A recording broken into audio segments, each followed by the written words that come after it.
Marcos ou em Lucas vai dizer que quem reclama é o que tomava conta da bolsa, a saber, o Judas, o ladrão.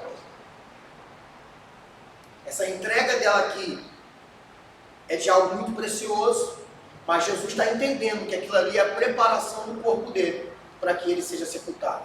Então os discípulos, quando vê a mulher fazendo aquilo, derramando na cabeça, eles já sabem, caramba, é verdade, ele vai ser sepultado, ele vai morrer mesmo. Porque essa coisa aí só se faz com quem morreu, né? Isso é interessante, porque agora aqui isso está acontecendo em particular. Isso não acontece em público. Isso está acontecendo em particular. Só está Jesus e os seus discípulos. Então ele está mostrando para eles que de fato o que ele tinha acabado de falar para eles, que ia acontecer daqui a 2 dias, ia acontecer de verdade. Então Jesus fala e agora a prova do que ele havia acabado de falar com eles está acontecendo. Em nenhuma das cidades que ele mais gostava, em Betânia. Provavelmente alguns chegam a dizer, né, que uma dessas mulheres aqui era uma das irmãs de Lázaro, que a gente confunde muito com a mulher pecadora que unge os pés. Essa é outra mulher. Essa aqui é outra mulher totalmente diferente, que unge a cabeça. Ela quebra um vaso de alabastro, que era um vaso feito de uma pedra chamada alabastro, bem difícil de se esculpir. O perfume também era muito caro, era um bálsamo preciosíssimo, por isso que diz que se vendesse dava para dar comida para muita gente. E Jesus agora olha e diz, essa mulher está fazendo algo importante por mim. Aí é onde a gente pode olhar para esse texto aqui e trazer algumas aplicações pessoais. São várias aqui dentro desse texto. A primeira é esse ato de confirmação, de que tudo que o Senhor Jesus fala com a gente, Ele vai confirmar em algum momento. Você pode ter certeza disso. Tudo que Jesus fala conosco, Ele vai confirmar. Seja por uma outra palavra profética, ou seja por alguma coisa que vai acontecer no mundo material, e a gente vai identificar, isso é resposta de Deus para isso é resposta de Deus para aquilo, isso é Deus confirmando a sua palavra. Essa é a primeira aplicação que a gente pode tomar para nós. Jesus fala e sempre confirma o que Ele falou, o que foi dito para nós. Outra aplicação interessante é que essa mulher agora não vê o valor do que ela entrega. Ela vê o valor de quem ela entrega. Ela não se preocupa com o valor daquele unguento. Tem historiadores, estudiosos que chegam a dizer que aquilo valia mais de 1 mês de trabalho. Ela não se preocupa com quanto vale. Ela quer entregar aquilo para Jesus. É os últimos dias que ela está, ou talvez o último dia que ela ouviu. Porque dali já sai direto para outro lugar.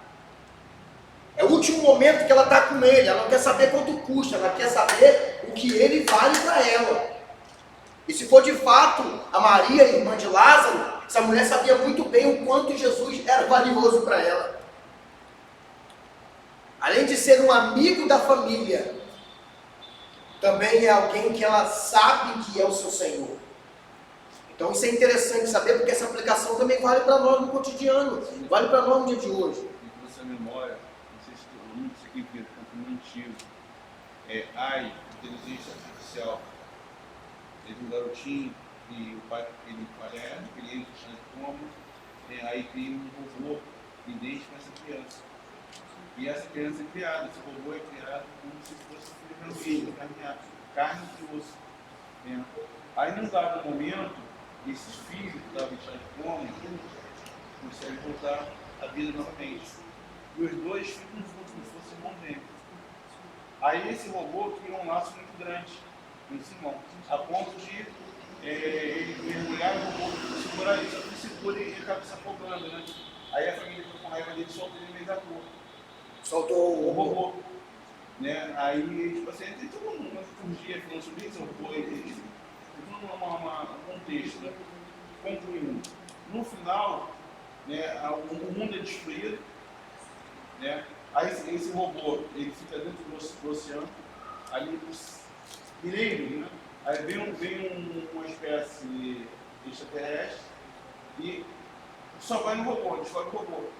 Aí o pedido que esse robô faz, né, aí ele fizer esse teste, ele queria passar, né, é um robô, hoje dão duas opções para ele, o robô pede.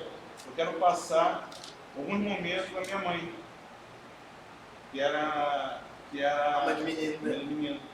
Aí a gente já falou para ele, esse pedido nós vamos podemos conceber você, mas aí para cá acaba tudo que fez com você. Tem outros pedidos que você pode fazer, que vai continuar existindo. Aí ele passa aquele momento aquele dia, né? Ele viveu um dia inteiro com a mãe. E ele vive aquilo de uma forma muito extraordinária. Muito legal assim. Aí depois perdeu. Então ele É entendeu um que dia ele quando o menino acaba do filho. o dia com a mãe era mais valioso do que o restante da vida inteira sem ela. Então é essa perspectiva que nós temos que ter aqui. Do que a gente tem que abrir mão, não importa. Né? Porque cada um de nós temos um vaso de alabastro em particular. Um vaso de alabastro para a vida pessoal. Isso aqui não fala só de matéria, de vil metal. Isso pode acontecer também. Pode acontecer. Eu não esqueço de uma situação que a gente passou aqui na igreja, de que a gente teve um momento de dificuldade e aí me faltava R$ 1.300 para pagar o aluguel. E aí eu coloquei lá no grupo, né? E um dos irmãos aqui da igreja, ele chegou no trabalho e o patrão falou assim, cara, eu tinha esquecido de um negócio que sobrou aí para tu. Um negócio que sobrou aí para mim? É, rapaz. Aí o cara fez as contas aqui o contador, e descobriu que a gente te deu menos um dinheiro aí. Ele vai trazer aí um negócio para tu assinar. Quando trouxe o recibo do cara assinar, era R$ 1.300.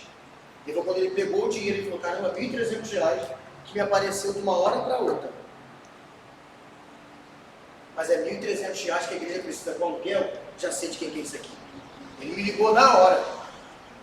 Pastor, me manda a conta aí da igreja que eu vou mandar um dinheiro aqui que me apareceu. Ele me contou a situação.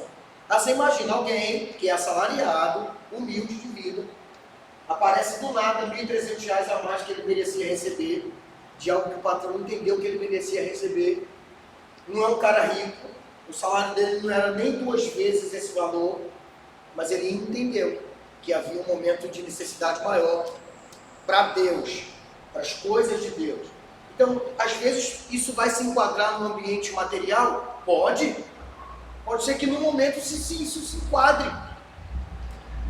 Uma questão material sua.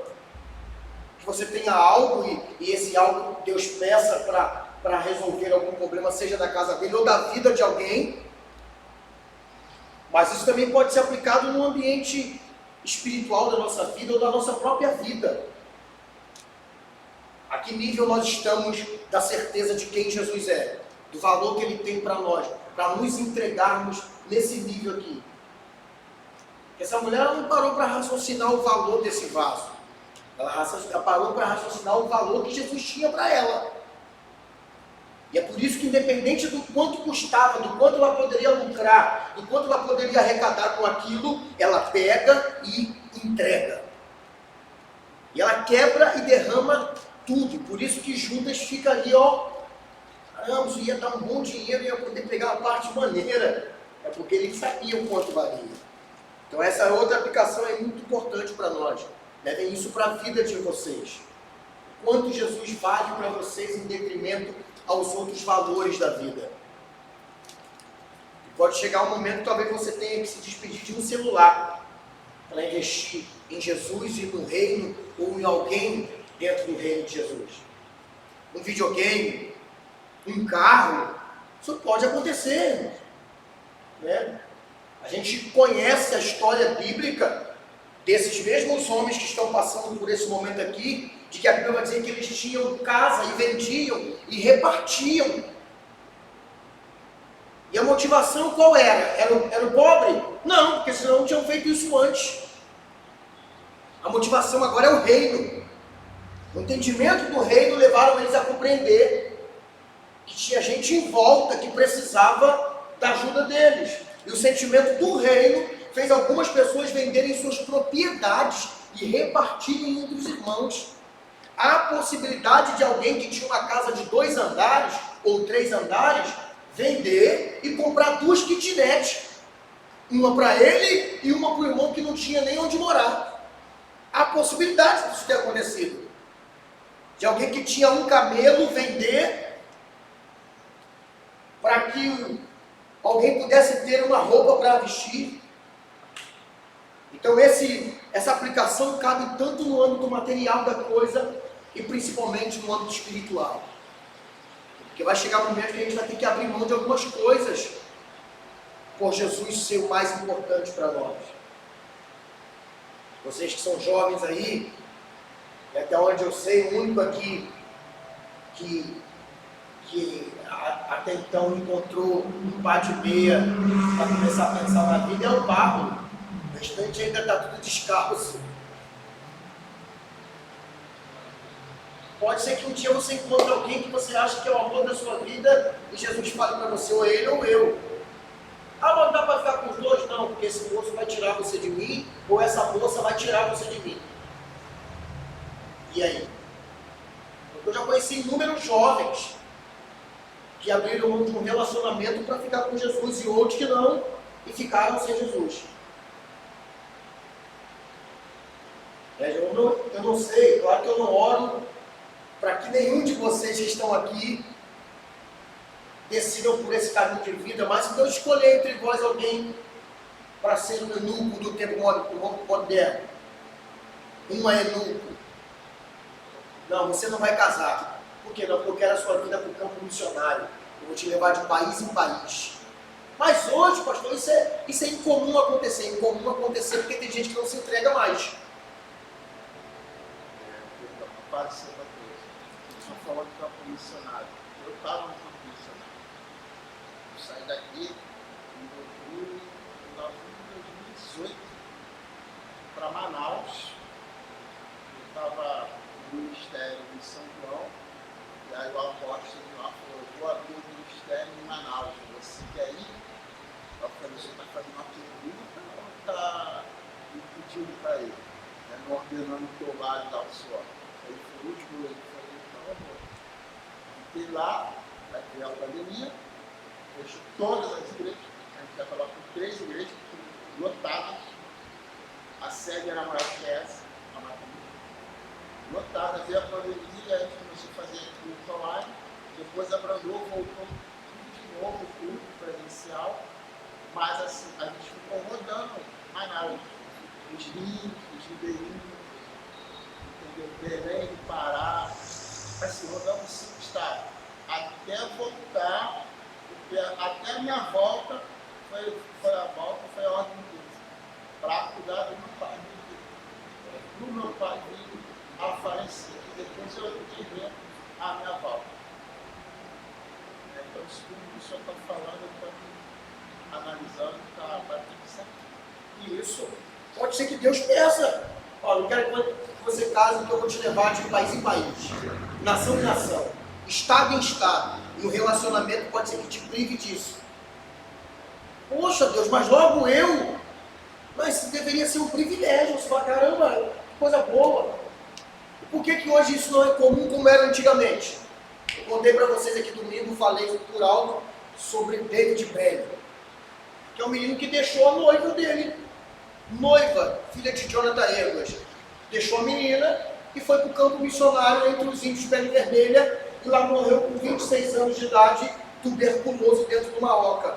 E um mês depois a menina morre em casa. Quando ficou sabendo da morte dele, ficou triste, definhou e morreu.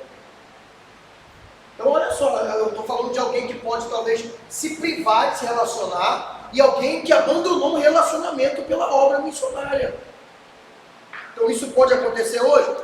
Pode. Por que não acontece com tanta frequência? Porque não tem gente que aceita com tanta frequência. É comum vocês verem pessoas, talvez no meu caso, que abandonei uma vida secular, trabalho numa empresa, para viver só para o Evangelho, só para a casa de Deus. É comum. Hoje talvez nem tanto mais comum assim. Mas pode ser que aconteça. Porque da mesma forma que essa mulher entendeu que valia a pena abrir mão daquele vaso, tão precioso, porque Jesus era mais precioso para ela, isso pode acontecer talvez num dia de passeio. Isso pode acontecer por um dia de lazer. Caramba, fui convidado para passar um dia num hotel lá de Copacabana, lá tem um resort maravilhoso, mas nesse dia tem um culto jovem e eu fui orar a Deus e Ele falou para mim no culto. Porque eu tenho que ir para o culto. Eu até falei, Senhor, mas é só um culto jovem. Mas talvez é naquele culto que o mundo espiritual vai se mover em teu favor de uma forma como nunca aconteceu. Pode ser. Pode ser por uma decisão trabalhista ou vocacional. Eu queria ser médico. E Deus fala, não, eu quero que você seja servente de pedreiro. Que é isso, Senhor? Eu sou tão inteligente para ser médico. Eu quero que você seja servente de pedreiro, porque eu tenho um negócio com você em servente de pedreiro. De casa em casa. Vai ser campos missionários que eu vou te levar. Entre uma pintura e outra, entre uma troca de piso e outra, entre uma troca de ventilador e outra, a obra vai ser feita. Pode ser, gente, isso aqui pode se aplicar em várias áreas da nossa vida. Em várias áreas. O que é interessante aqui é o que eu estou disposto a abrir mão pelo entendimento de que Jesus é mais precioso para mim. Pode ser por uma noite de sono, para passar uma noite inteira conversando com Ele. Pode ser por um tipo de alimento, por um tempo determinado de propósito. Lembra lá de Daniel e seus amigos, que ficaram aqueles, a princípio, alguns dias e depois alguns anos, sem se alimentar de outra coisa que não fosse legumes e frutas e águas. Porque parece que foi só aqueles dias, né? Não, aqueles 10 dias foram um teste para o eunuco ver como que o organismo deles ia se comportar. E ali no 10º dia, se eu tinha equivocado, o eunuco chega e diz que eles estão melhores de aparência do que os que estavam comendo de tudo. E aí eles ficam o restante dos anos, 3 anos, né?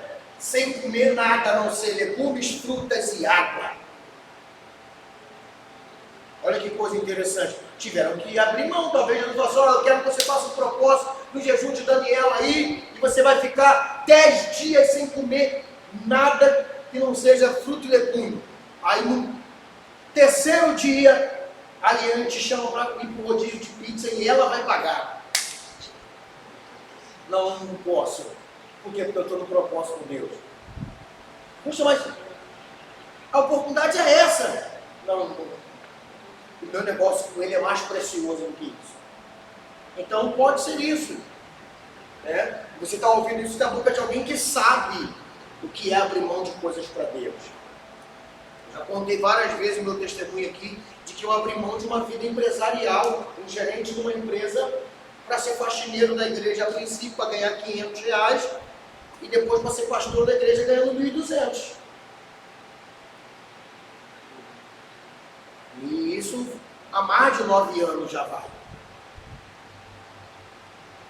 Eu tive que me privar ali de algumas coisas. E essas privações não só alcançaram a mim, passou para minhas filhas. Eu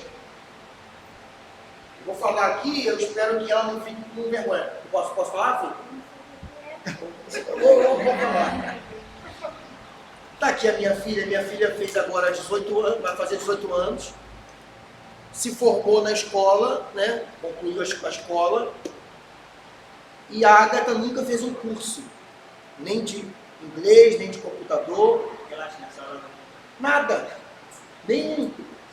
Está aqui uma menina diante de vocês que não tem uma faculdade, e nem perspectiva de ter, porque o pai não pode pagar nada. Isso não só alcançou a mim, passou para minhas filhas. Tá aqui, a minha filha vai fazer o aniversário de 18 anos e talvez eu não possa fazer um bolo para ela. Que isso, pastor? Essa é a vida, gente. Mas isso não é meio injusto? O senhor era gerente de uma empresa, ele tira o senhor de lá, de um salário que se fosse hoje estaria em torno de 4 a 5 mil reais, o senhor ganhar 1.200 e isso não é injustiça? Quem disse que é injustiça? Eu estou no melhor emprego do mundo, né? Tem gente que trabalha em multinacional, né, ou internacional. Eu trabalho para um camarada que é dono dos mundos.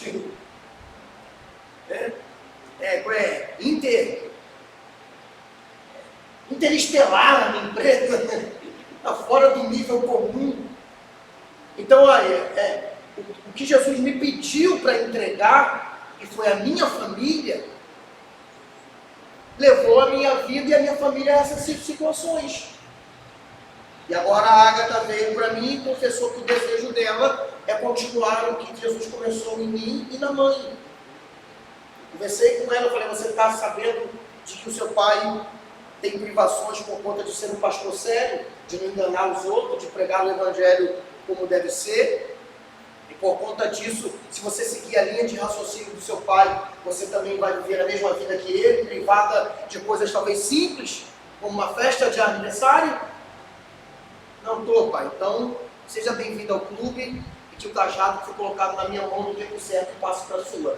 E para aquele que Deus vai te dar como marido. Então, para mim, o Senhor pediu uma vida estável. E me deu uma vida cheia de privações e provações nessa área. E se eu digo para vocês, sem medo de errar, se Allan Kardec estivesse certo, e após nessa vida eu reencarnasse, e ele me perguntasse se eu queria ser pastor, e mostrando a vida passada, eu ia aceitar de novo.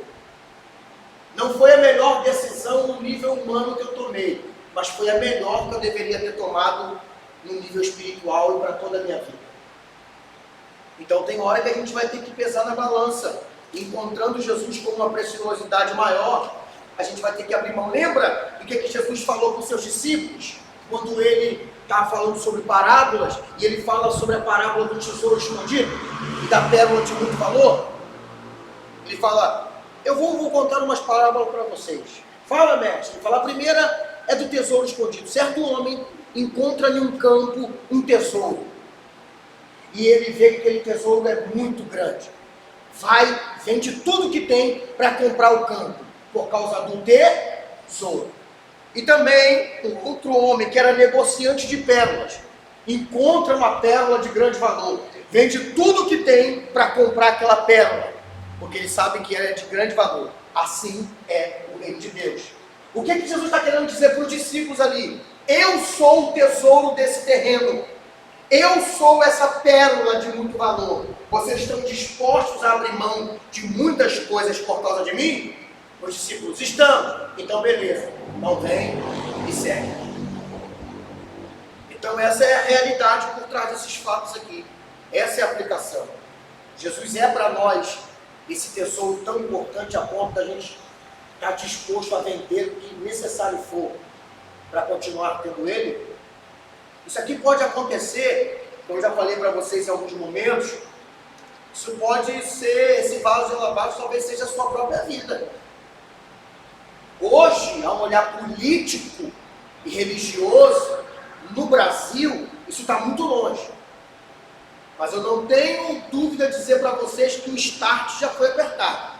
Agora, o tempo que isso vai demorar para acontecer aqui no Brasil, como acontece em Serra Leoa, como acontece na janela 10x40, como acontece na China, no Paquistão, no Afeganistão e em outros lugares no mundo, onde cristãos são executados como barata.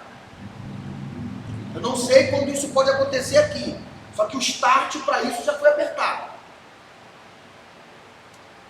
Pode ser que leve 20, 30, 40 anos, ou dependendo do andar da carruagem, 1 ano, 2 anos, 3 anos. Aí a minha pergunta é, se você chegar a esse nível de perseguição, de a sua vida ou a vida de Jesus, qual vai ser a sua escolha? Não, eu nego. Se eu negar, eu continuo isso. Se você negar, você continua livre. Se você negar, não ser executado agora. Só pode acontecer, talvez o seu vaso de lavado seja a sua própria vida. Então estejam preparados para tudo, se Jesus de fato é o precioso para vocês. Lembra aquele filme Senhor dos Anéis? O tal do Sméagol? O Sméagol é aquele bichinho. Quem aqui já viu todos os filmes já do Senhor dos Anéis? Ou alguns deles? Ninguém, só eu que já vi Senhor dos Anéis.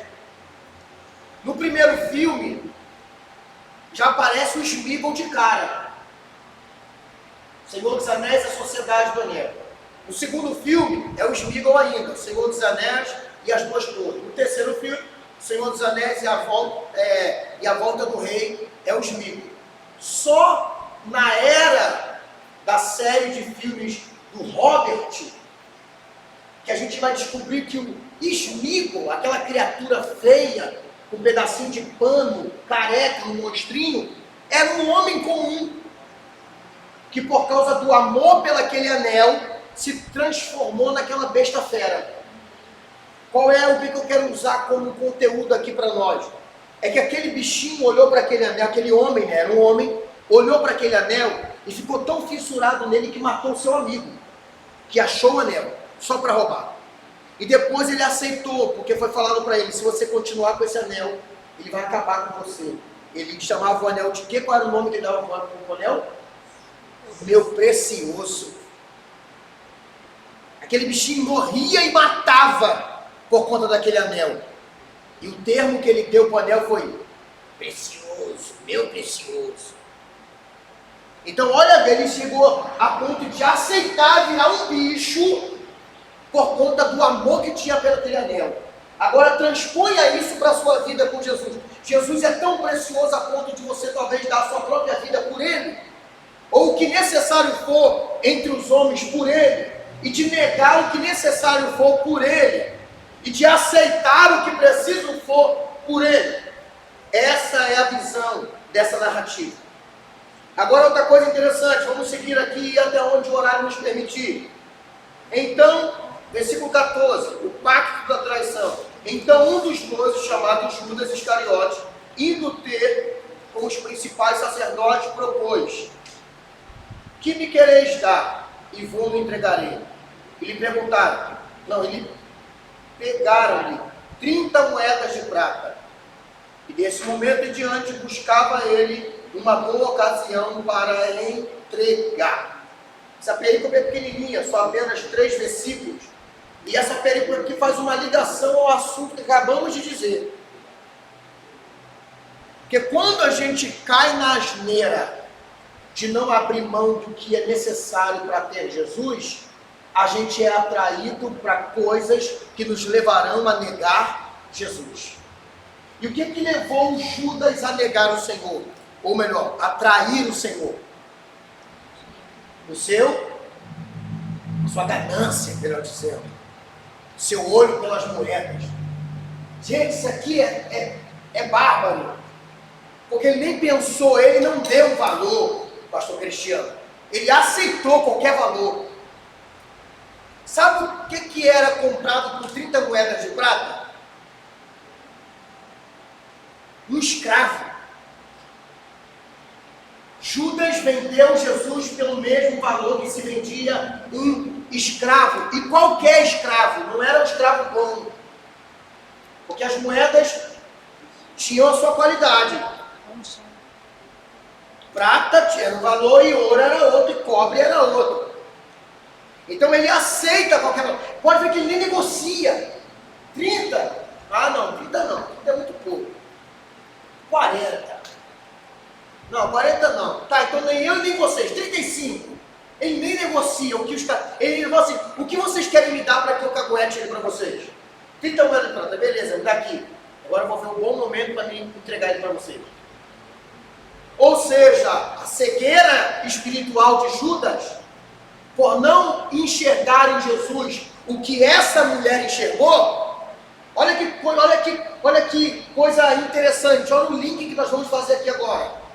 Uma pessoa, essa mulher em questão, enxerga em Jesus um rei, o Messias, o amor da sua vida e o Senhor da sua alma. E o que ela faz? Em resposta a isso, ela vende o que tem, ou melhor, ela dá o que tem de mais precioso por ele. Outra pessoa que deveria enxergar o que ele enxergou, não enxerga. Judas não vê o rei, não vê o amor da vida dele não vê o Senhor da sua alma, e o que faz? Vende Jesus por qualquer coisa. E nós podemos correr esse risco.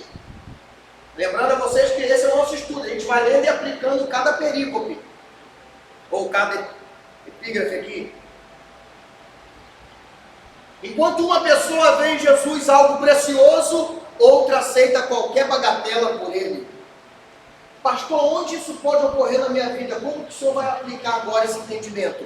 Isso pode acontecer conosco, talvez, como eu disse a vocês, por um dia de diversão. Pode ser essas 30 moedas de prata, um namoro com alguém que não era para namorar,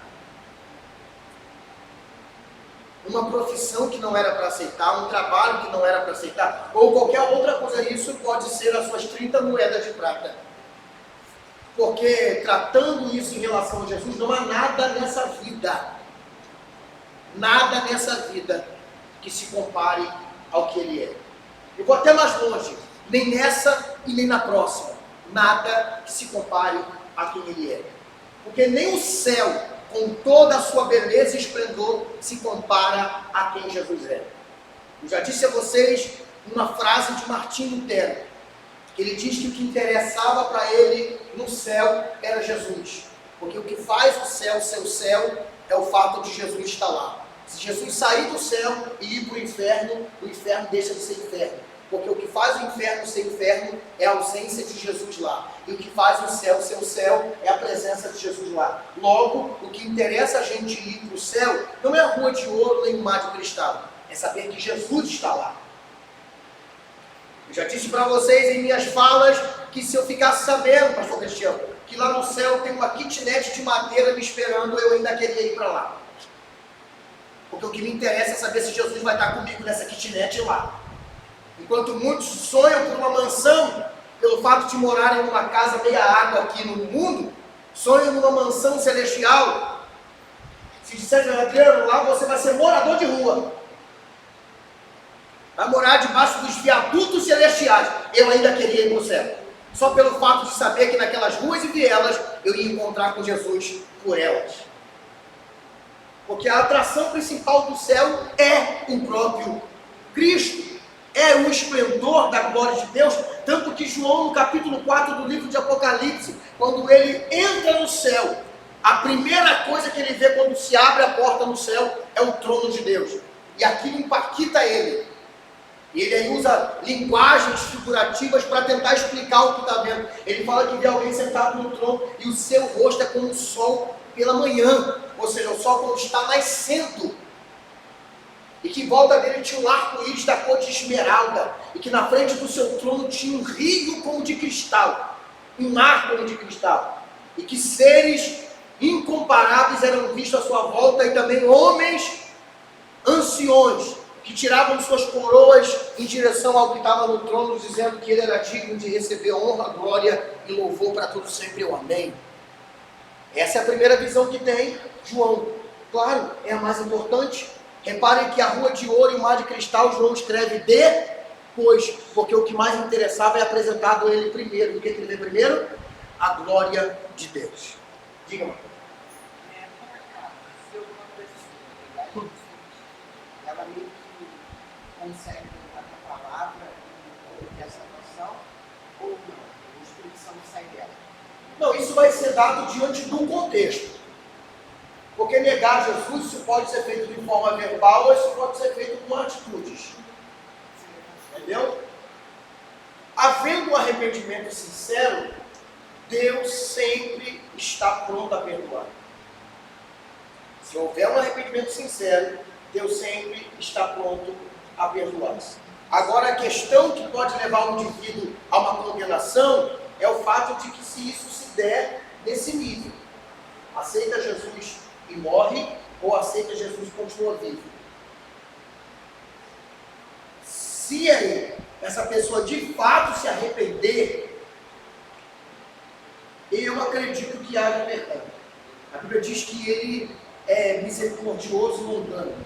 Embora a Bíblia também diz que vai chegar o dia da sua ira, e o ardor dela virá sobre aqueles a quem ele quer derramar. Mas a Bíblia diz que ele não rejeita uma cana quebrada e nem apaga um pavio de fumega. Então, se de fato é um arrependimento e não ali uma jogada, eu vou falar que nego ele para não morrer, mas depois eu me arrependo e ele me aceita. Aí já é um coração maquiavélico, com certeza não há perdão para essa pessoa. Agora, se a pessoa se desfiou, depois se arrependeu, e nesse momento de se afastar, disse que Jesus não existia mais, e que não acreditava mais, e depois de fato reconheceu que aquilo era uma bobagem que ele fez, se arrependeu de verdade, Jesus sempre está pronto a perdoar. Sempre está pronto a perdoar. O problema é que a gente não sabe se no meio dessa atitude vai ser a nossa última atitude a ser tomada. Por isso é um risco eminente. Agora, há possibilidade de nós negarmos Jesus, ou melhor, trairmos Jesus como fez Judas hoje?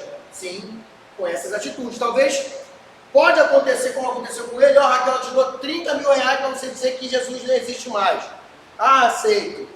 Não quero mais Jesus, por causa de 30 mil reais. Pode acontecer? Pode. Tem gente que larga Jesus por causa de um emprego. Eu já conheci uma pessoa, não vou dizer que congregou conosco, que ela trabalhava no emprego que ela tinha que fazer licitações falsas. A obra ia custar 20 mil reais e ela botava que ia custar 40. E o patrão dela tinha um trambique com o governador do estado, o antigo Pezão.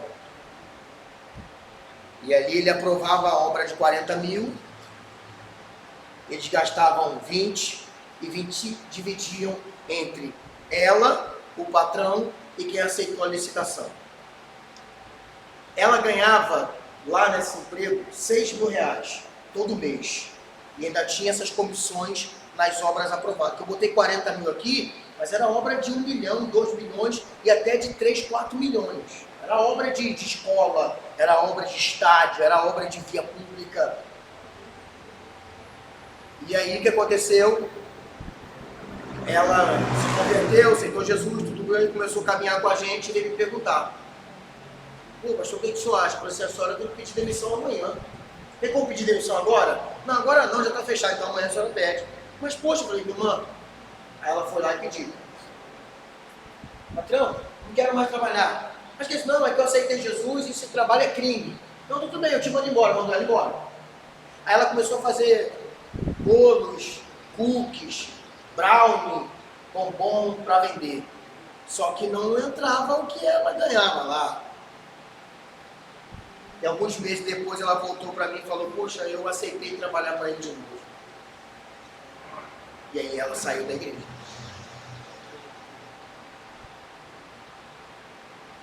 Ela aceitou trabalhar de novo com a pessoa e largou a igreja. Porque ela sabia que aquilo era errado. Eu falei para ela: a qualquer momento você, além de ir para o inferno, se morrer, você pode ser presa, tá? E bem presa, porque na hora que o pai sair, não é o Pezão que vai pagar, não é o Eduardo Paz, não é o Sérgio Cabral, é você que vai pagar isso aí. O teu patrão foge para Bahamas, o Pezão foge para Bahamas e você vai pagar todo o dano aí pelas licitações falsas. Então olha como que ainda no dia de hoje tem gente trocando Jesus por moeda de prata. Então isso é para dar no alerta a gente. Porque se tem alguém com o bolso cheio de moeda, e o nome dessa pessoa é o diabo, pronto a pagar para a gente qualquer dinheirinho para a gente trair Jesus. E às vezes essa moeda de prata, repito eu, é um garoto, é uma garota, é um emprego, é uma profissão, é qualquer outra coisa.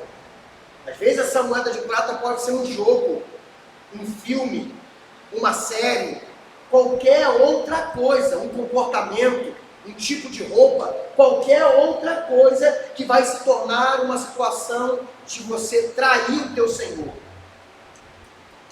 Repare, por mais que pode parecer interessante, para ajuda as 30 moedas, soou como uma coisa interessante, mas na realidade era uma bagatela, porque ele vendeu um rei por um preço de um escravo. Vamos seguir em frente? Os discípulos preparam a Páscoa. No dia 1º da festa dos pães asmos, vieram os discípulos a Jesus e lhe perguntaram: onde queres que façamos os preparativos para comermos a Páscoa? Ele disse, ide à cidade ter com um certo homem, e dize-lhe, o mestre manda dizer, o meu tempo está próximo, em tua casa celebrarei a Páscoa com os meus discípulos. E lhe fizeram como Jesus lhe havia ordenado e prepararam a Páscoa. Olha que coisa interessante isso daqui. Aqui na minha Bíblia está dividido em períodos. Eu estou lendo aqui, parando aqui, para a gente ir pensando e aplicando. Isso aqui. Olha que coisa interessante. Eles perguntam onde o senhor quer que a gente arruma a Páscoa? Porque até então, gente, eles estão como andarilhos. Jesus aqui já está muito famoso, é muito famoso mesmo. Só que essa fama não é de todo boa. Tem gente atrás de Jesus. Reparou que já tinha sido até pago o tributo da traição? Então já tem alguém querendo passar o cerol em Jesus. Então ele já não está mais publicamente como antes. Então não é em qualquer lugar que ele pode se reunir. Por exemplo, o que me traz a pensar, por que Jesus não foi celebrar a Páscoa na casa dele? Porque talvez ele estava preocupado de alguém bater na porta enquanto ele estava lá. Nem na casa de um dos discípulos. Porque talvez ele está preocupado que alguém chutasse a porta enquanto ele estava lá. Ele agora vai procurar talvez a casa de um desconhecido, e de fato é um desconhecido. Qual é o nome do cara? Um certo homem. Ou seja, talvez, porque a Bíblia tem isso, e não fique agora escandalizados. A Bíblia tem algumas histórias que são pela metade, mas que são histórias inteiras. Talvez Mateus não escreveu o nome do camarada aí, ou como que ele era, ou como que ia encontrar, mas eles sabiam como. Talvez Mateus só escreveu isso, mas na realidade o que ele sabia era um homem que vai estar de camisa branca e calça amarela na porta da cidade. É esse cara, você vai falar com ele, chegar lá, esse cara teve um sonho de que cedia a casa para ser feita a Páscoa. E vai tudo convergir e ele vai emprestar. Porque parece uma coisa doida, né? Você chegar para você, isso aí, o mestre mandou, fala para tu que está chegando a hora dele e que ele quer o teu terraço aí para fazer a Páscoa. Ah, tudo bem, pode entrar. Não parece uma coisa meio doida? E quem é o teu mestre, Eba? Como é que é assim? Uma festa tão importante. Que a Páscoa era uma festa que era celebrada por todo Israel. Não era só Jesus que ia celebrar. Todo mundo ia celebrar. Então aquele homem naquele dia, além de emprestar o terraço dele, estava talvez embaixo na sala dele, celebrando a Páscoa com a sua família. Ou, como o texto não dá detalhes, esse homem até participou da Páscoa junto com os discípulos de Jesus. Ou talvez esse homem era um homem solteiro, sozinho, e fez parte ali da reunião.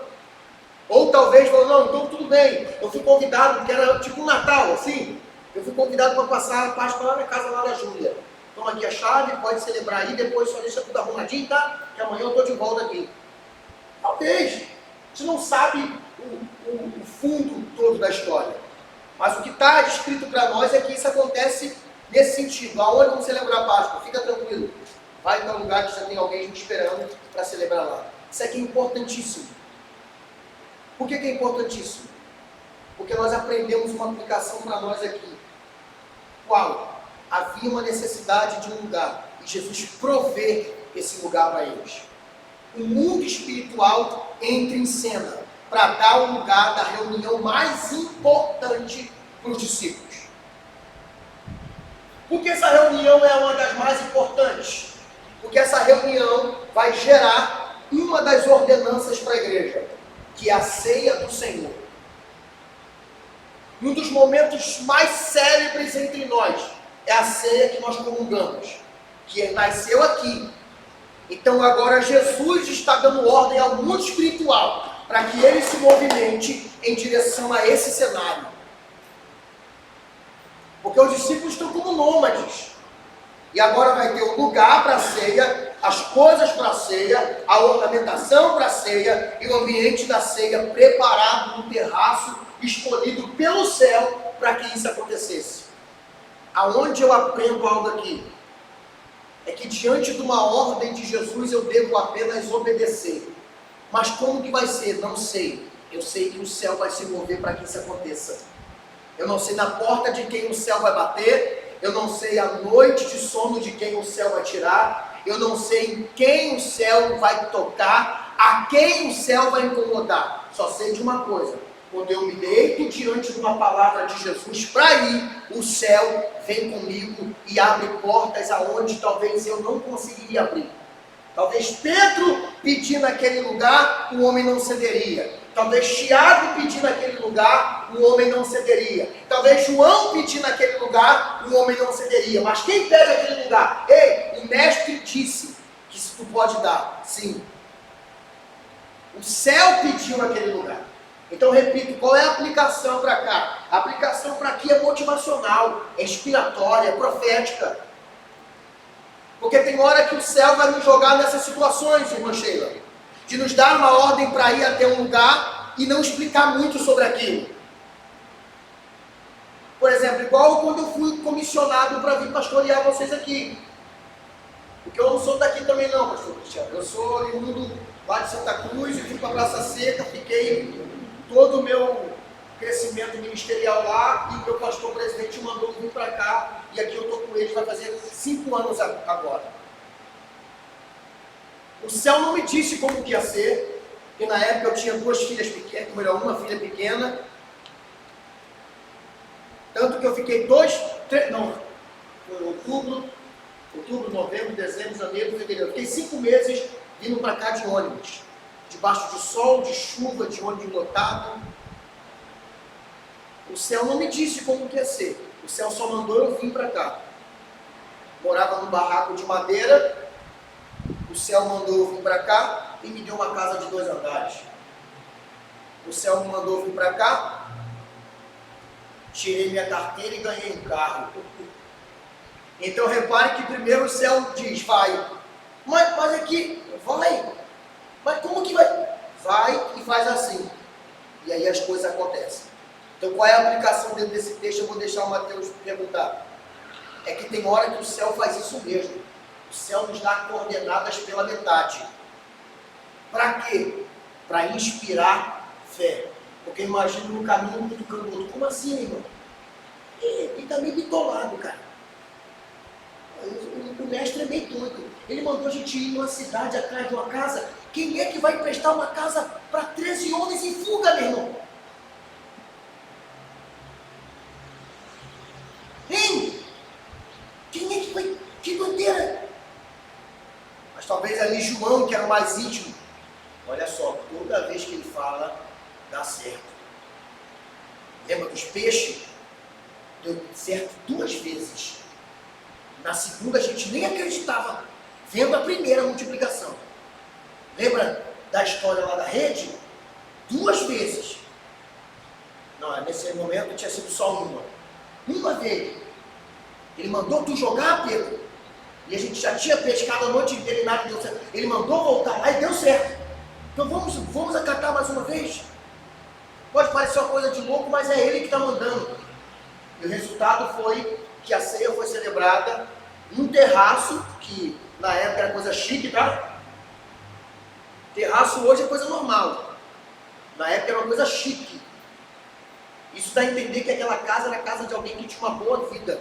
Porque só tinha terraço naquela época quem era bem de vida. Porque as construções eram feitas à base de barro e madeira, tá? Então, ter uma casa para ter terraço era uma casa bem construída.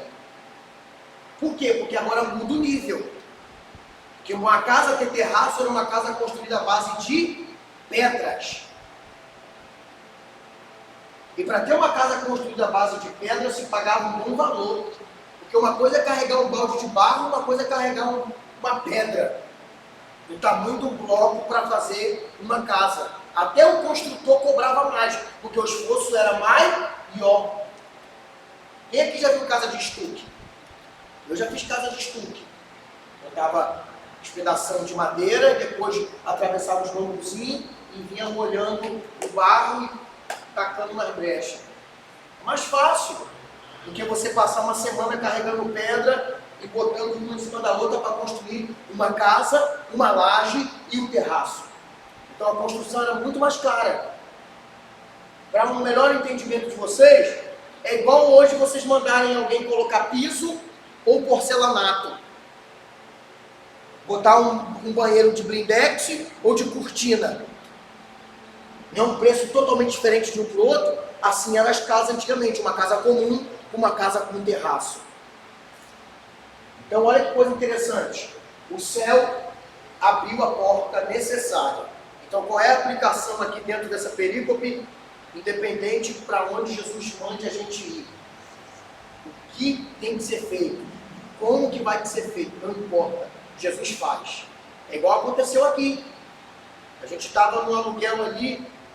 A nossa igreja era ali do lado da escola Castelo Branco. Não sei se o senhor conhece a área, conhece bem? O senhor mora por aqui, né? Aí a nossa igreja era ali. Hoje é uma concessionária de carro. Era mais ou menos esse pedacinho aqui a nossa igreja. A família cresceu, né? E o senhor, como pastor, vai entender o que eu vou falar aqui agora, independente desse seu grupo que o senhor está vendo aqui, essa não é a nossa igreja. A nossa igreja, no domingo, ocupa essas cadeiras todas aqui. É que quando se trata de estudar a palavra, são poucos mesmo, né? É uma coisa que é praticamente normal. A gente tem hoje aqui 112 membros aqui.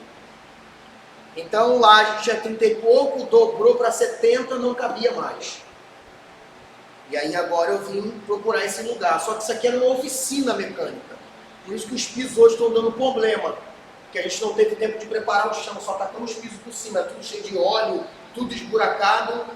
E aí nós viemos para cá e o orçamento para a gente fazer só isso aqui, pintar essas paredes que era vermelha e branca, e botar o piso, fazer o banheiro, fazer o púlpito, fazer algumas coisas, o orçamento foi de R$42 mil. E eu precisava de 30 para entrar aqui. Eu precisava de 6, 8 para dar de aluguel e 22 para fazer a obra. O que aconteceu? Passei aqui em frente, vi o endereço e quis vir. Não sabia que era desse tamanho, eu confesso para vocês. Quando eu vi o portão azul ali, eu pensei que era só... né? Quando o camarada abriu para mim, que eu vi isso aqui tudo, falei, meu Deus do céu. Depois o senhor vai ter o oportunidade de conhecer, dali que a porta para lá tem mais um pedaço lá para trás. A gente fez o púlpito ali mesmo, mas tem mais terreno lá para trás. Falei, caramba. Quanto é que é o aluguel? R$4 mil. 4 mil? Ah, 4 mil de aluguel. Mais uma obra aí. Como é que eu... Beleza, fechado. Porque o céu falou, fecha com o homem. Eu falei, fechado. Mas fechado assim, eu falei, fechado. O que eu falei? Eu vou fazer uma igreja. Uma igreja, rapaz? É uma igreja. Mas vou fazer, eu vou limpar tudo, vou fazer uma obra aqui, vou fazer uma igreja aqui. Sério, rapaz? Sério. E vai eu para casa agora pensando, como que eu vou fazer igreja? Como que eu vou dar 8 mil? Nem era 8, era 12. Dar 12 mil reais para esse cara de calção e ter dinheiro para fazer essa obra que no mínimo deu uns 20 e poucos mil reais para entrar.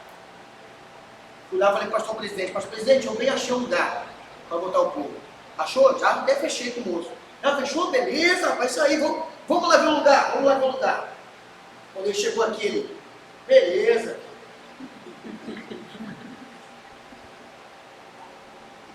Fechou, Adriano? Fechou. Mas está fechado? Está fechado. Adriano, fechado? Está fechado.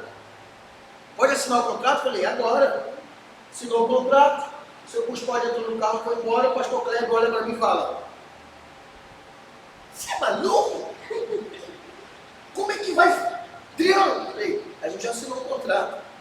Eu preciso de 25 mil para fazer essa obra aqui. E de 12 mil para dar de calção para entrar.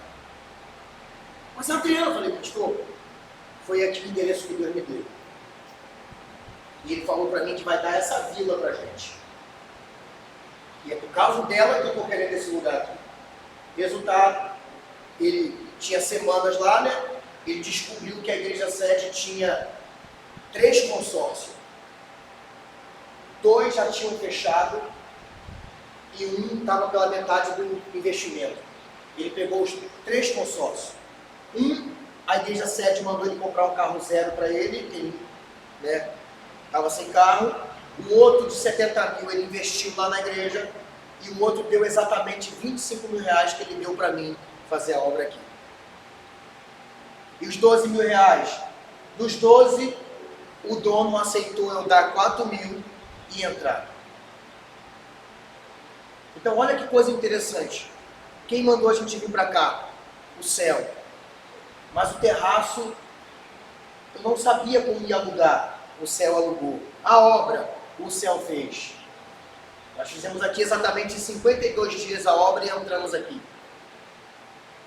E o resultado final? O resultado final é que eu cheguei aqui com 70 pessoas e o Senhor cumpriu, trazendo mais de 10 famílias daquela vila ali para congregar com a gente aqui. Então olha como que Deus faz. É só a gente ouvir a voz dizendo, vai e eu alugo, eu pago, eu banco. Então o que aconteceu aqui? Isso é para inspirar a gente. Porque tem hora que vocês vão passar por essas experiências. Como eu já disse, daqui vão sair novos obreiros, já saíram alguns obreiros daqui. E tem hora que o céu vai dar esse tipo de experiência para a gente. Ele vai mandar a gente em direção a algum lugar, sem explicar direito, que parece um ambiente sem eira e sem beira, e no final vai dar certo. É igual com Abraão. Sai da tua terra e da tua parentela para um lugar que eu te mostrarei. Ele não mostrou, ele estava mostrando enquanto Abraão andava. Eu imagino assim, a cada 1 quilômetro que Abraão andava, ele revelava algo diferente sobre o lugar que ele andava. Aí a minha explicação é, por que o céu não fala tudo logo de cara?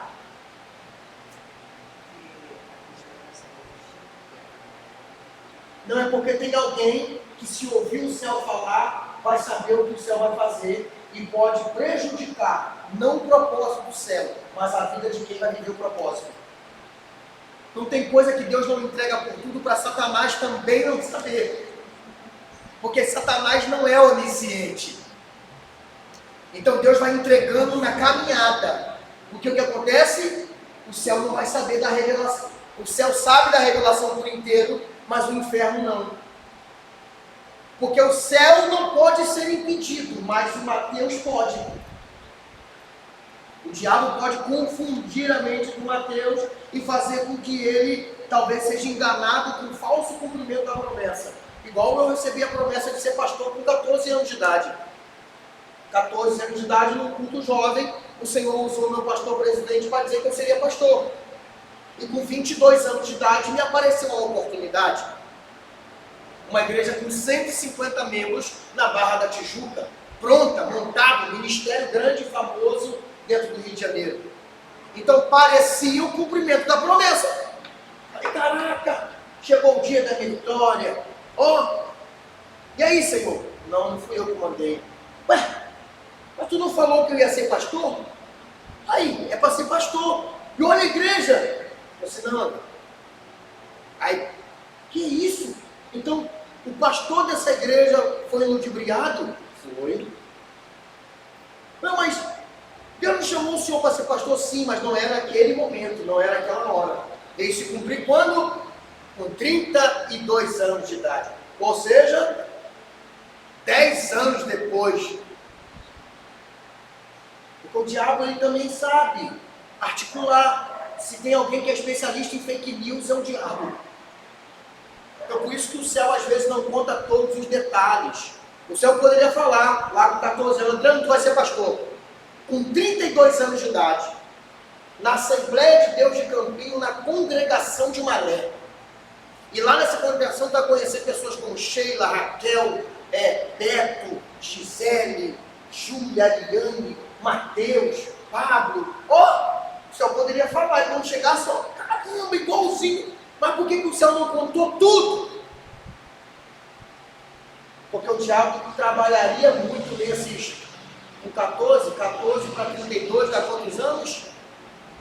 14 para 32, 18 anos para o diabo articular um plano para fazer-me cair. Então é assim que a gente tem que pensar. Tem coisa que o céu só fala pela metade, que é para não entregar todo o projeto na mão do nosso arqui-inimigo. Tá bom? Você queria fazer uma pergunta? Diga aí. A Páscoa tinha celebrada para lembrar a saída Do Egito, isso. Isso aí. Simplesmente isso. E por que Jesus morre então bem no período da Páscoa? Não é uma data acidental, é programada mesmo.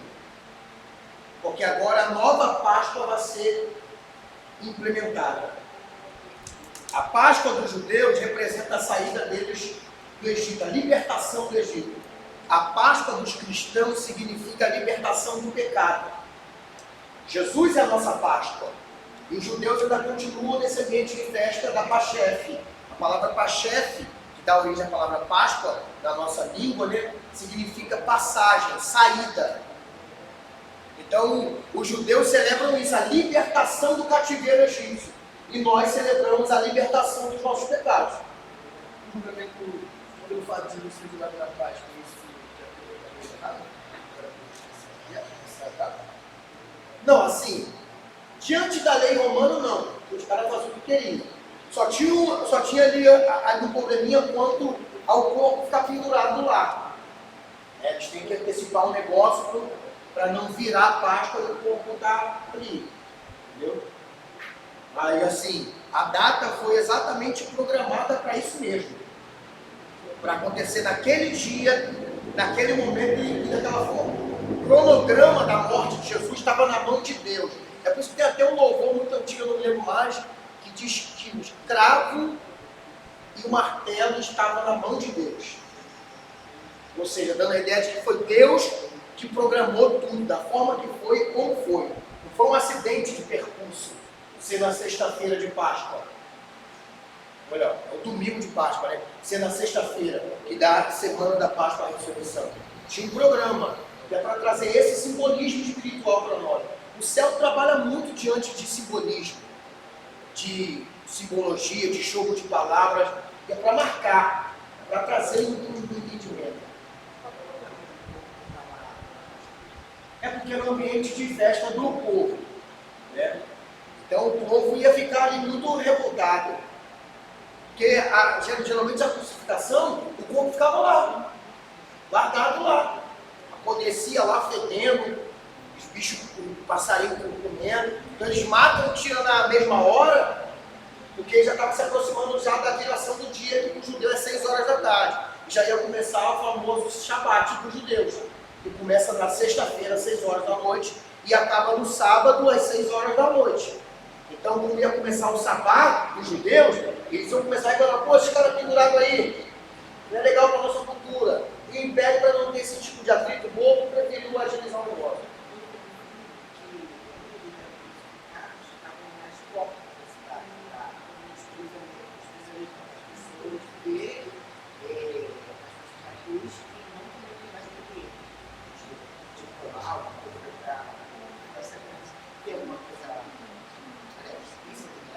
Sim, porque a crucificação era um julgamento romano, uma forma de julgar romana.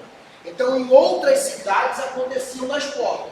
Aqui em Jerusalém aconteceu no Gólgota, o famoso Monte da Caveira, que tinha um simbolismo para aquele povo ali.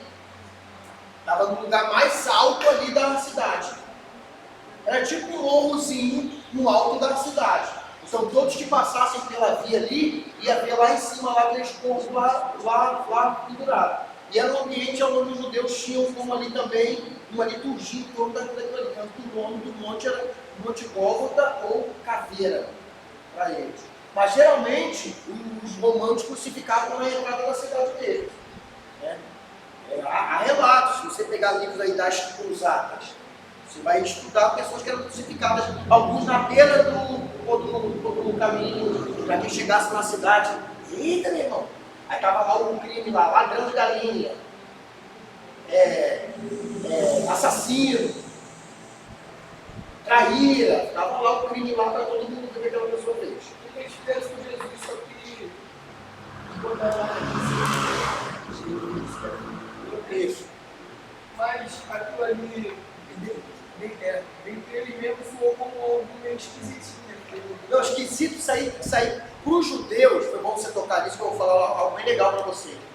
para os judeus isso soou como algo, meu irmão, que os que criam em Jesus se maravilharam. E os que não criam ficaram revoltados com essa inscrição. Yeshua Hatsilim Varmelet Radim. Estava escrito lá em cima. Yeshua Hatsilim Varmelet Radim. Que significa Jesus Nazareno, Rei dos Judeus.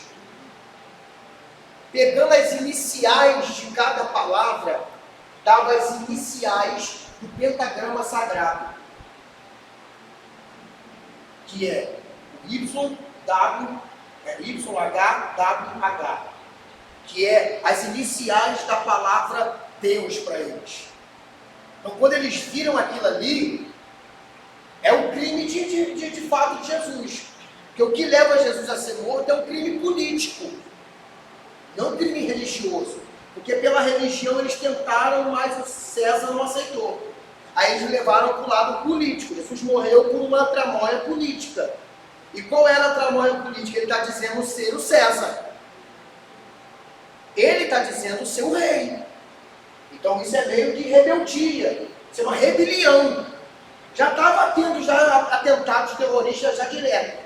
Ali com os macabeus, os zelotes.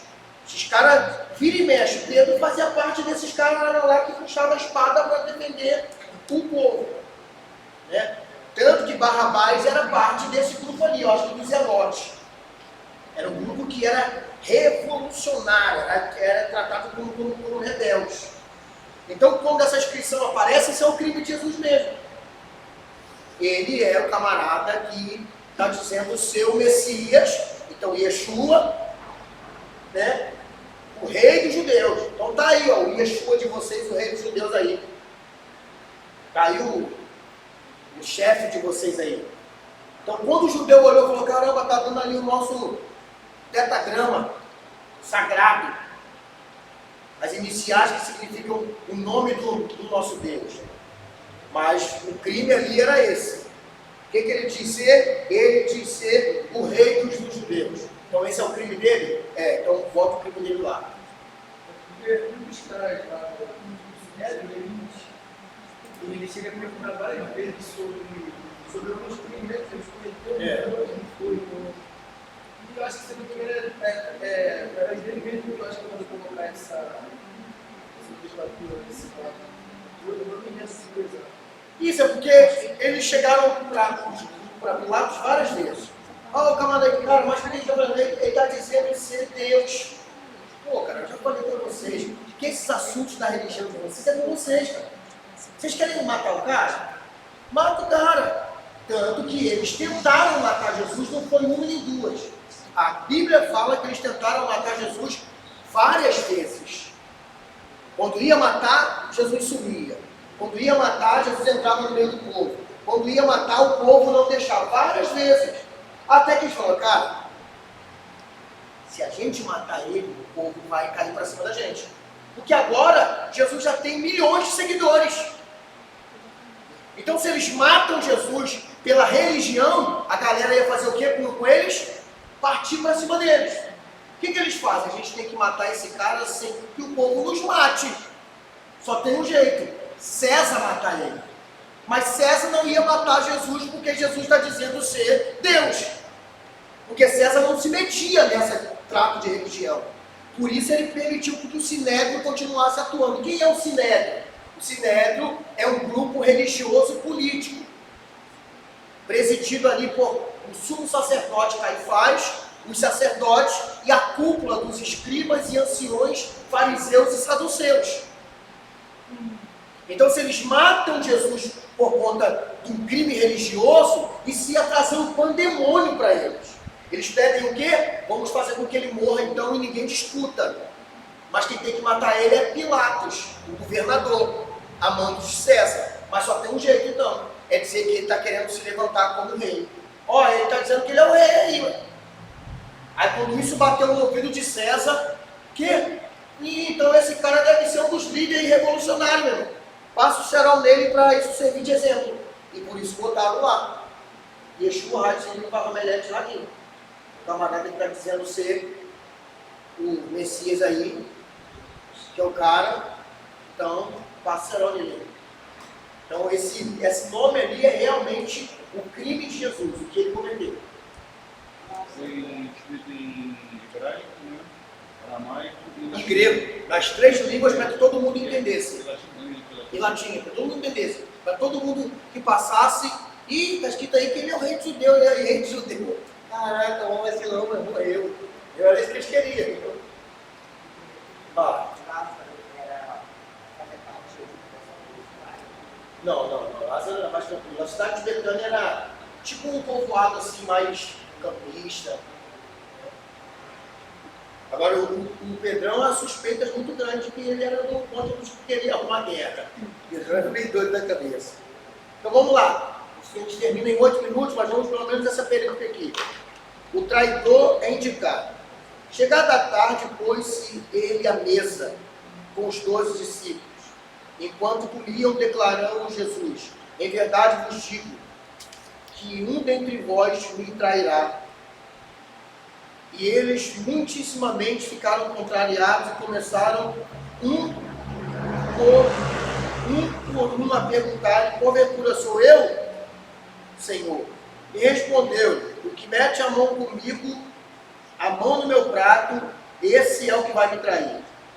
O Filho do Homem vai, como está escrito, ao seu respeito. Mas ai daquele que por intermédio de quem o Filho do Homem está sendo traído. Melhor se fora não haver nascido. Então Judas, que o traíra, perguntou: acaso sou eu, mestre? E Jesus respondeu: tu que disseste. Olha que interessante. Cara, Jesus é demais. Por isso que o Cláudio Duarte diz que tem hora que ele é cômico, né? Todo mundo pergunta. Não, todo mundo não. Os 11. Sou eu? O texto diz que cada um foi perguntando ali. Sou eu? Não. Quem vai me trair vai comer comigo do meu prato. Ou melhor, está comendo comigo do meu prato. E está Judas aqui, ó. Metendo a mão no biscoito aqui de Jesus e comendo. Vai perguntando. No final, ele pergunta: Senhor, sou eu? Aí para Judas ele fala: é tu que está falando. Olha que coisa interessante é isso aqui. Porque, cara, mais uma vez eu vou falar: Jesus sincerão. Tem até um vídeo no YouTube que passa Jesus sincerão. É um cara vestido de Jesus falando com a igreja. Passa aqueles vídeos lá de retreté, aí Jesus falando, zoando. Jesus sincerão. Porque imagina o que acontece depois aqui, cara. É um momento de festa, de ceia. Ele já manda a letra: o que vai me trair está comendo no meu prato. Está o Judas aqui, ó.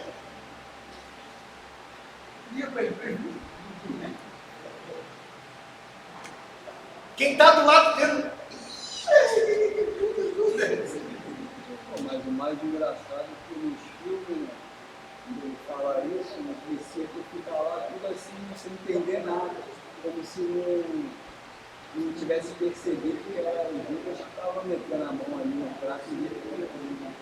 Não, até o ponto de Judas perguntar: Eu fico imaginando sou eu? eles lá na hora olhando assim para Judas E tá o Judas aqui, ó, mandando vir aqui. Pedro boladão. Olha lá. Então Judas, o traidor, perguntou: mestre, essa é a versão NTLH. Senhor, então Judas, o traidor, perguntou: mestre, o Senhor não está achando que sou eu? Está? Jesus respondeu: quem está dizendo isso é você mesmo. Eu fico imaginando: pô, meu irmão, eu acabei de falar que vai me trair, que está comendo no meu prato, que está metendo a mão aí. Jesus só olhando e o Judas aqui, ó. Nem o Pedro já te pegar lá fora. O Pedro imagina o Pedro puxando a faquinha aqui, ó. Pedro lá, bola. Pegar lá fora, ele vem só. Cara, isso aqui é impressionante, porque mais uma vez a gente vê o ambiente de sinceridade de Jesus. Aqui já foi revelado, tanto que depois daqui a gente sabe o que acontece. O Judas sai dali revoltado, muitas outras coisas vão acontecer no percurso. E aonde há aplicação? Agora vem, eu não queria terminar o estudo de hoje nessa perícope, porque é tão pesado que eu vou falar aqui agora. Mas a hora nos leva a ter que terminar.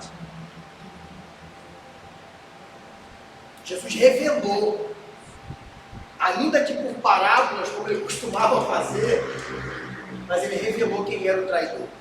Ou seja, por mais que a gente possa pensar que está passando batido em algum erro, se a gente não se arrepender, uma hora ele aparece. Uma hora ele é revelado. Por que Jesus não falou isso desde o início?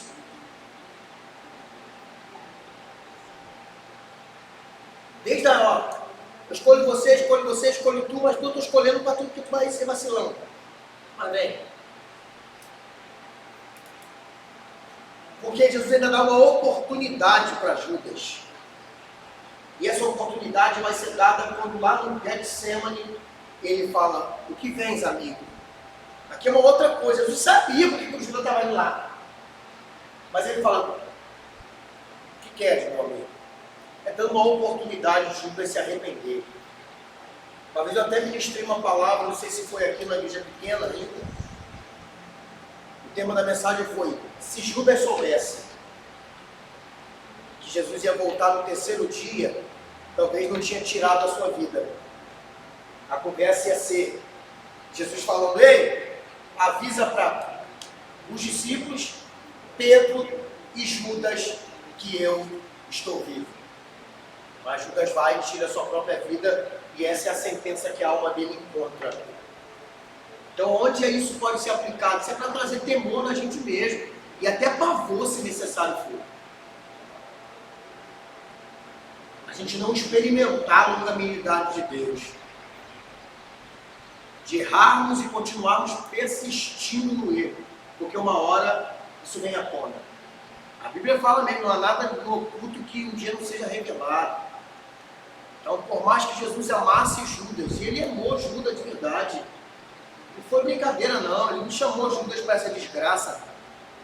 Ele amou. Quando ele falou amigo, né, isso pode soar como se fosse uma ironia. E aí, meu amigo? Meu amigo aí. Não. Meu amigo de verdade, que Jesus não era sarcástico e nem vacilão, não. Jesus não ficava de conversa, não. Ele falou mesmo o que ele sentia por Judas. Meu amigo. Ele sentia isso. Foi dada a ele a oportunidade? Foi. Foi dado a ele o privilégio de se arrepender? Foi. Mas o que Judas preferiu? Insistir no erro. E o resultado? O resultado foi que depois a gente descobre que Judas não queria que Jesus fosse morto. Essa não era a ideia. Não era essa a ideia. Tanto que quando Judas descobre que ele vai ser executado, Judas vai lá e quem deu as pratas fala: pô, mas não foi esse o acordo não, cara. Não foi para isso que eu falei onde ele estava. Toma aqui o dinheiro de vocês. E jogou na cara dos camaradas, eles catam aquele dinheiro como um terreno, e o terreno foi conhecido como terra de sangue. E ali nada produz, nada dá certo. Então, que isso sirva como um alerta para a gente. Deus é longânimo em todo momento, mas uma hora a fatura chega. Então, qual é o caminho mais certo? É pagar ela com um pedido de arrependimento.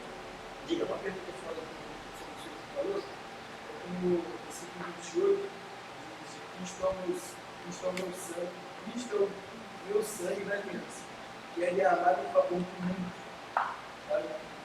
para o perdão do pecado. Eu vi essa dinâmica porque eu vi um monte de pessoas já dizer que isso aqui era principalmente calvinista, que isso aqui era uma declaração de Jesus, falar sobre o escolho, sobre o que é a morte de Jesus. Não, isso é, assim, a gente tende a entender, eu chamo de, como é que eu chamo? Eu que chamo e eu esqueci. Eu chamo de conteúdo doutrinário. Ou seja, tem texto na Bíblia que não tem uma resposta clara. E a gente vai encontrar, então, a solução do entendimento daquele texto em outros textos. Por exemplo, esse texto que você acabou de citar está falando sobre o pagamento sacrificial de Jesus. Né? É isso? Então, se é um texto que está falando sobre o pagamento sacrificial, esse texto vai nos remitir ao texto luz da Bíblia sobre esse assunto, João 3,16. E o que João 3,16 diz sobre o pagamento sacrificial? De que Deus amou o mundo. Não é Deus amou os escolhidos. Deus amou o que os amou. Deus amou o mundo. Que deu o seu Filho unigênito, para que todo aquele que nele crê. Então, embora o sangue de Jesus foi derramado por todos, o efeito do sangue é para aquele que crê. Os calvinistas, eles são muito habilidosos em textos isolados como esse. Porque realmente esse texto sendo pego de forma isolada, né, esse é o meu sangue que é derramado por muitos, e muitos não é todos, entendeu? Eles usam dessa forma, mas de fato a morte sacrificial de Jesus é por todos. Ah, pastor, e o termo eleitos? Eleitos é claro, gente, é simples. Todo mundo que é eleito para uma eleição ou melhor, todo mundo que se candidata, que se torna candidato para uma eleição é eleito?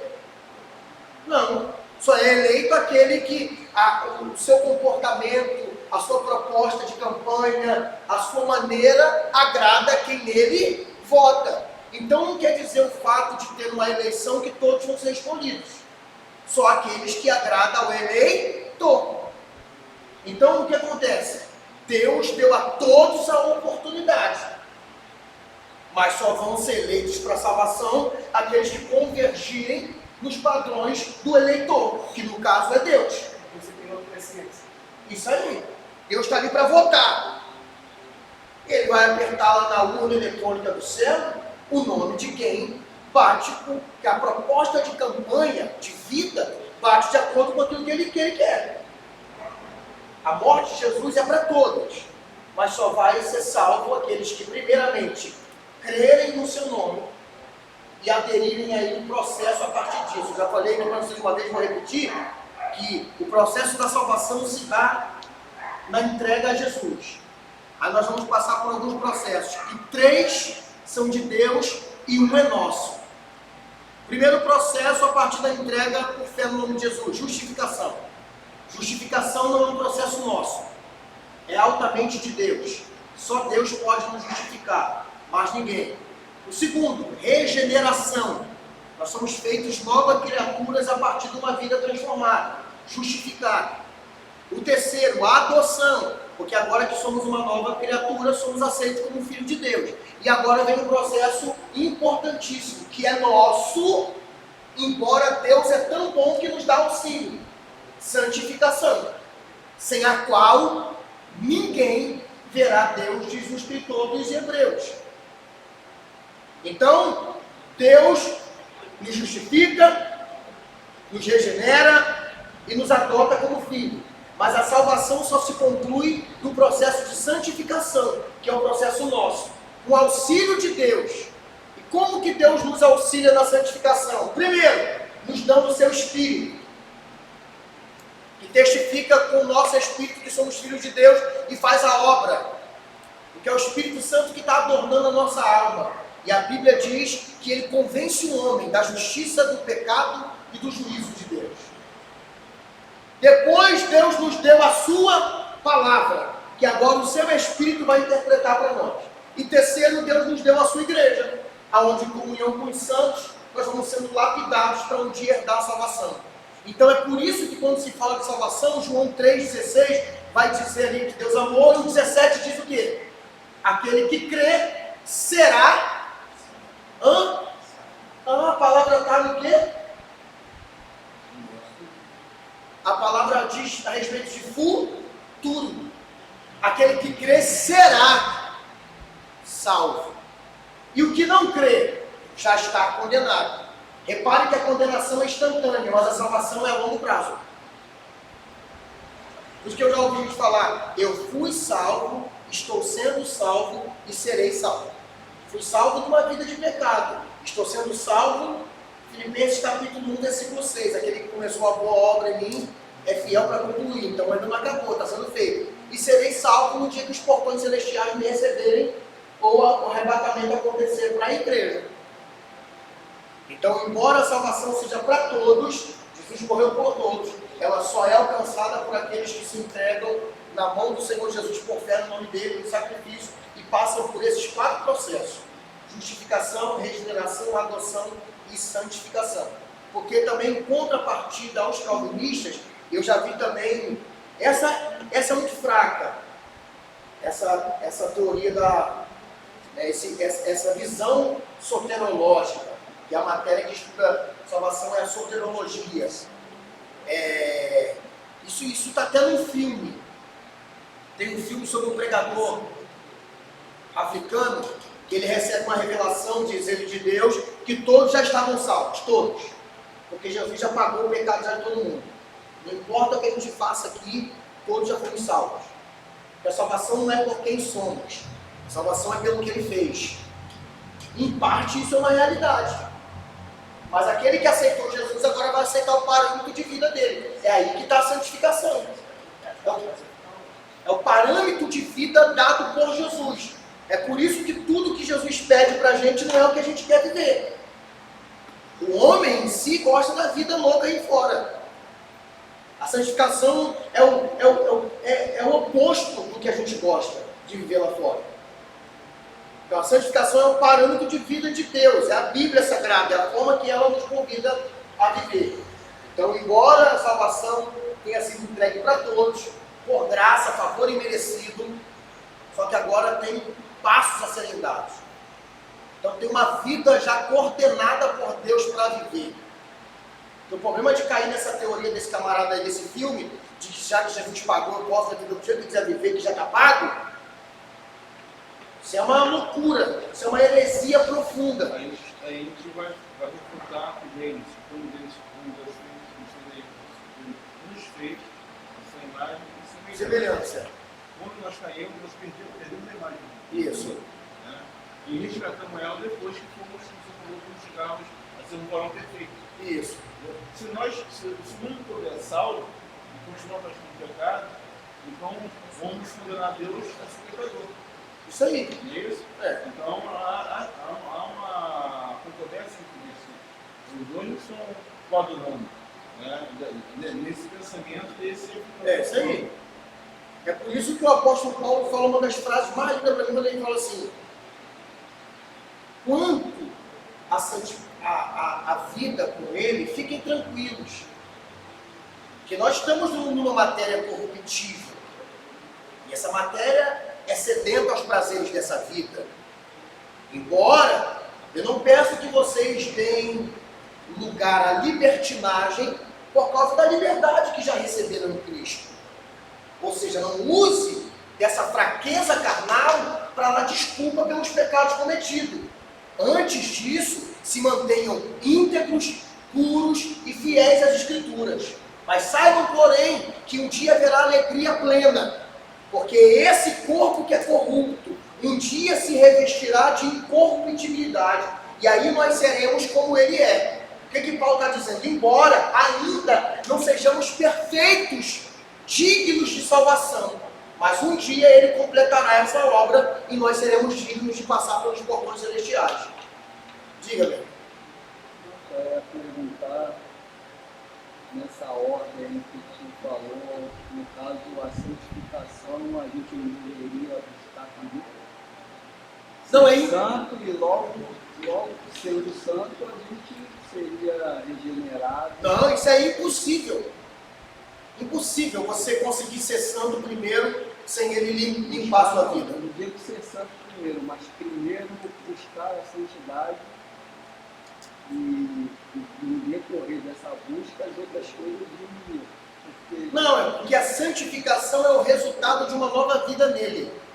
Por que eu costumo dizer que é muito perigoso quando, ou melhor, é perigoso ao extremo quando alguém pensa assim: quando eu parar de fumar eu vou para a igreja, quando eu parar de beber eu vou. Nunca vai vir, nunca, porque a pessoa só vai parar de fumar aqui, a pessoa só vai parar de beber aqui, a pessoa só vai parar de usar droga aqui. A pessoa só vai parar de ser envolvido com uma vida totalmente potrificada na sua carnalidade aqui. Por isso que tem gente lá fora que não consegue entrar, que está com essa mente de que tem que largar primeiro para vir. E o caminho para largar é aqui. Eu digo buscar, mas nesse sentido, vindo à igreja. Então, quando o indivíduo já vem com o interesse de buscar, ele já passou pelos outros processos. O primeiro, ele já entendeu que Jesus é o caminho, a verdade e a vida. E quando ele entende isso, ele já é justificado.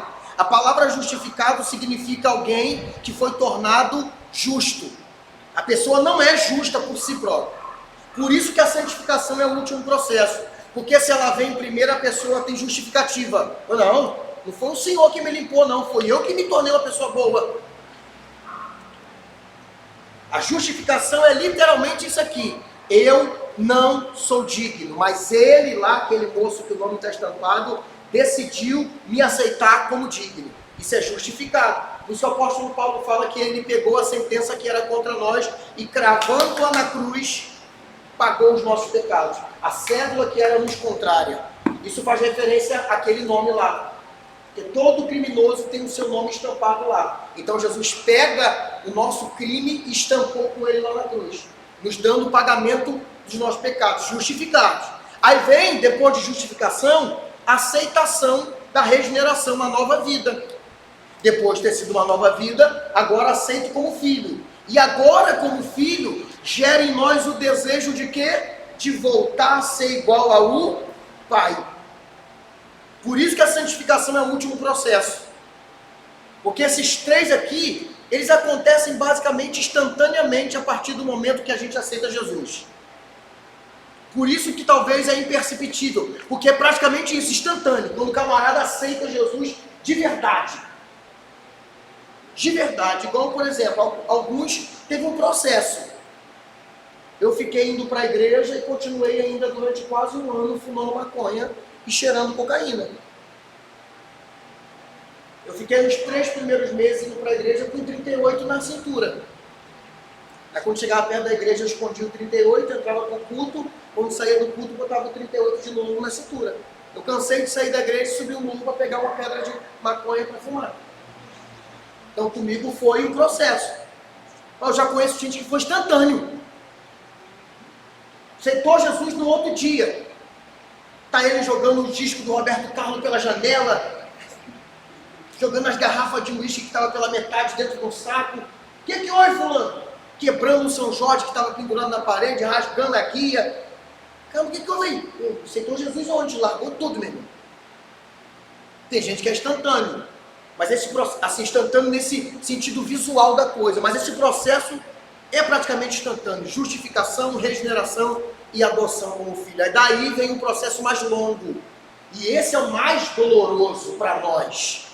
Porque os 3 primeiros a gente não paga nada para que ele aconteça. É Deus que faz. Ele nos justifica, nos regenera e nos aceita como filho. Agora, a santificação que é o processo. Porque agora a santificação é aquele processo assim, ó. Agora que eu te dei um banho, paguei sua dívida, te dei um banho, te aceitei como filho, senta aqui. Tá, pai? Eu quero que você agora faça tudo que está escrito aqui. E fazer o que está escrito aqui é doloroso demais. Porque a gente tem que abrir mão de coisa que a gente gosta, gente. É o que eu sempre falo para vocês, fumar maconha não era ruim não, era bom. Ter 2, 3 mulherzinhas era bom pra caramba. O pecado não é nojento, o pecado é saboroso para a carne. Então aí é que entra o processo de largar, de deixar. E por que deixar? Por que tem gente que vira e mexe e cai de novo? É porque ele deixou pelo motivo errado. Tem gente deixando de fumar, de beber, de adulterar, de gostar de bar, de forró, do que quiser, por conta de medo de ir para o inferno. Essa pessoa vai cair de novo. Mas quando ela larga isso por amor a Jesus, no sentido de não, eu quero agradar a Ele. E se eu tenho que agradar a Ele deixando isso, essa pessoa consegue vencer o pecado poderosamente. Quando a ideia dela é uma vida agradável a Deus, ela vence o pecado com mais facilidade. Porque tem gente que já está 40 anos na igreja e o inferno ainda não veio e nem o céu. E nesse período ela já caiu várias vezes. Mas quando ela firma o pé em Jesus no parede, fulano, por que tu largou as drogas? Por causa de Jesus. Mas como assim por causa de Jesus? É porque eu não quero ir para o inferno. Não, eu larguei as drogas por causa de Jesus, porque eu entendi que ele me amou quando eu era um drogado. Amar eu hoje é mole. Agora amar eu ontem, que era difícil. E ele me amou ontem. Ele investiu em mim ontem. Ele pagou um preço que não tem como somar ontem. Então, por conta desse amor, eu quero largar isso tudo para que eu seja uma pessoa agradável a Ele. E depois que isso entra na alma, a gente aceita umas outras perspectivas, como a de Paulo, que manda a gente viver uma vida santa, para que a gente não ponha Cristo em vitupério. Ou seja, para que a gente não crucifique Jesus todo dia, Paulo pede para que a gente tenha uma vida santa, ilibada. Que a gente vai colocar Jesus no lugar certo, no trono e não na cruz novamente. Amém? Mais alguma dúvida? Não? Então, curva a sua cabeça. Você de casa aí que participou conosco desse estudo, que Deus te abençoe. Se ficou alguma dúvida, de antemão já falo para você que esse vídeo ele não está ao vivo, foi gravado e lançado aí no meu canal. Mas você pode ir no chat aí, né? Eu vou pedir para que no chat depois seja colocado aí, melhor, já tem aí em alguns vídeos o meu telefone. Você pode me chamar lá no WhatsApp. E se tem uma dúvida, uma pergunta, uma corroboração, você quer contribuir para aquilo que nós estudamos hoje aqui, você pode me chamar aí e a gente bate um papo maneiro, valeu? Que Deus abençoe vocês. Vamos orar agradecendo a Deus por esse momento. Senhor, muito obrigado por mais uma reunião de estudo, mais uma noite na Tua presença, mais uma noite onde o Teu Espírito nos fez entender a Tua palavra. Leva agora de volta para casa, debaixo da Tua graça, no nome de Jesus. Amém. Bom quem recebe, que a graça do Senhor Jesus, o amor de Deus, nosso Pai, que a comunhão e a consolação do Santo Espírito sejam com todos aqueles que esperam a vinda do Senhor e a sua igreja. Diga, Deus abençoe vocês, vão em paz, no nome de Jesus.